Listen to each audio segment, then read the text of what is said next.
Hi guys, as requested, this is my day in the life vlog. It's about 6 a.m. I did already work out and I did not film that, but I'm gonna take you guys along with me to the shop and the track.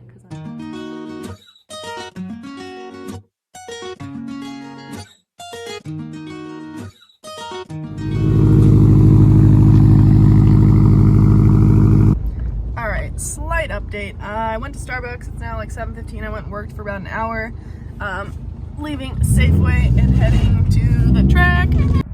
Well, being the winner that I am, I forgot my key to the shop, so currently turning around. I'm on Lakeville Highway, about midway to work, midway to home, so I'm gonna go get my key. Well, Diego doesn't know how to take a day off like me, so he's luckily at the shop. So crisis avoided. I'm turning around again to go to the shop.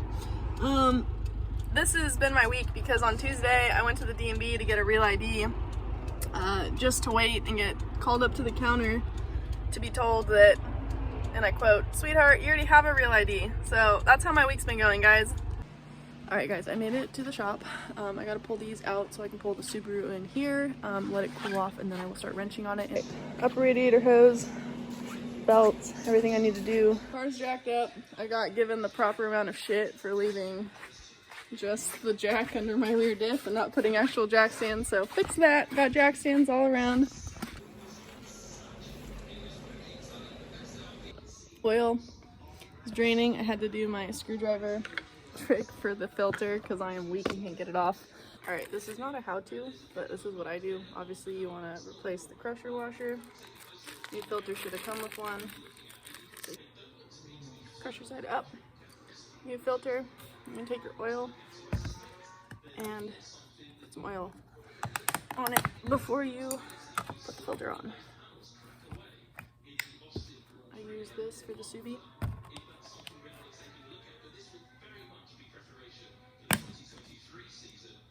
And I think the torque spec for this is something like 17 pounds or 24 pounds. I feel like it's a lot less than that, but I'll double check and let you know.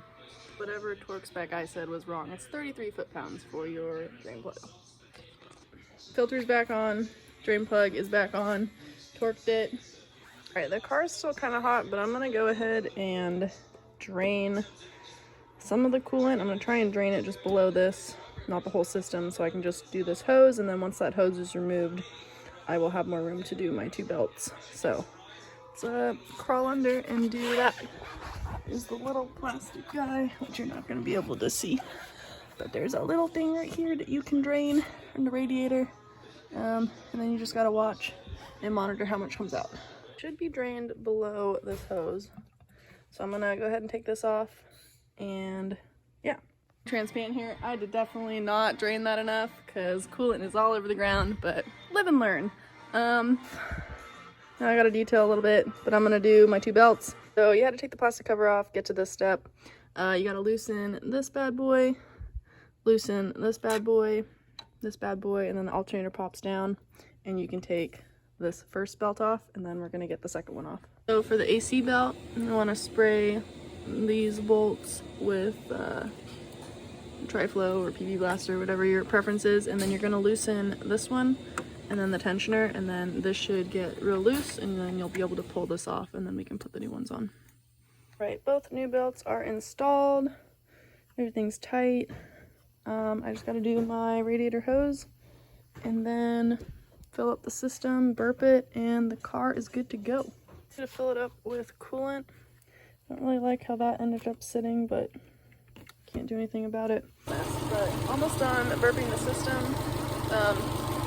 The steam is from all the coolant that spilled over because I don't have the actual proper cone to do that. But yeah, should be almost done with this. Gonna take it for a test drive, and then I'll go take my go-kart out. Every time I work on my car, I remember why I did not pursue this as a profession. I am trackside with my go-kart. Gonna drive and then go home and call this vlog a day. Alright, if you guys made it this far, I appreciate you watching, and catch the next vlog.